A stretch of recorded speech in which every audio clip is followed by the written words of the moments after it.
इस वीडियो में हम देखेंगे एमवीवीएम डेमो। यहाँ पर नेविगेशन किस तरह से हमने यूज़ करा है वो देखेंगे। तो दो बटन है यहाँ पर मेन पेज में हमारे पास। तो मेन पेज को कॉल करने के लिए हमने क्या करा है, main page is equal to new navigation page. तो पेजेस फोल्डर के अंदर हमने मेन पेज क्रिएट करा है। तो न्यू नेविगेशन पेज, और इसके अंदर हमने मेन पेज क्रिएट करा है यहाँ पर। तो ये मेन पेज है हमारे पास, इसमें दो बटन्स हैं। मेन पेज को हम देखते हैं कैसे, मेन पेज डॉट जैमल देखते हैं पेजेस में, मेन पेज डॉट जैमल। तो इसमें पहले लेबल लिख दिया हम। हाँ जी। तो टाइटल इसका एमवीवीएम डेमो, वर्टिकल स्टैक और वर्टिकल ऑप्शन एंड करा हुआ है, यानी कि लास्ट नीचे से शुरू होगा ये। लेबल हमने इसमें एम्प्लॉयज डाल दिया है रेड कलर में, और दो बटन दे दिए हैं, एम्प्लॉय 1 एम्प्लॉय 2, और क्लिक इवेंट है एम्प्लॉय 1 बटन क्लिक्ड। तो और एम्प्लॉय 2 बटन क्लिक्ड, दो इवेंट्स हैं। तो तो एम्प्लॉय 1 को क्लिक करके देखते हैं। तो हमने देखा कि ये एम्प्लॉय डिटेल पेज आ गया है यहाँ पर, और बैक इसे हम वापस भी जा सकते हैं। इसी तरह एम्प्लॉय 2 को क्लिक करते हैं और वापस भी जा सकते हैं। तो जब हम इस बटन को क्लिक कर रहे हैं तो एक एम्प्लॉय डिटेल पेज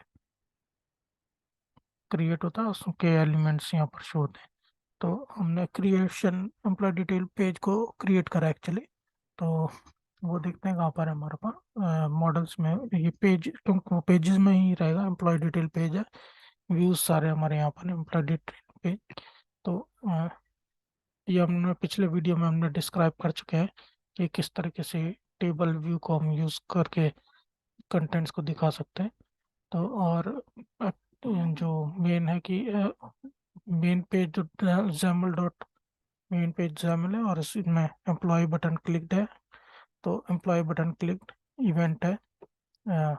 तो इस इवेंट को मैं क्या करा कि एम्प्लॉय डिटेल व्यू मॉडल, एक हाँ employee detail view model create कर दिया, और इसको नए एम्प्लॉय डिटेल पेज, एक पेज क्रिएट करा।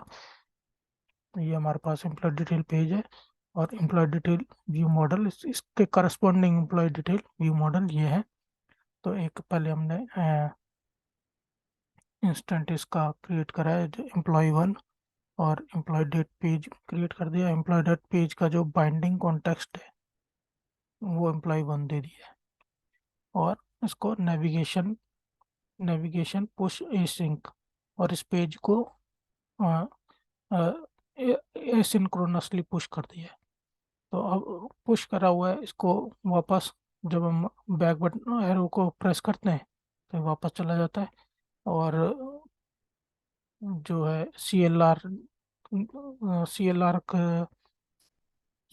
की हेडक है कि ये किस तरीके से इसको क्लियर करेगा। और उसके बाद दोबारा जब क्लिक करते हैं तो नया पेज फिर से, एक ये जो एम्प्लॉय डिटेल पेज है फिर से क्रिएट होता है और वो डिस्प्ले होता है। तो ये एम्प्लॉय डिटेल पेज है, एम्प्लॉय डिटेल पेज। तो इसके ये एम्प्लॉय आईडी नेम वगैरह ये सब आ रहा है। और बैक जाएंगे, अब जब इसको दोबारा क्लिक करता है तो नया पेज क्रिएट होता है। तो नेविगेशन में बस इतना ही है।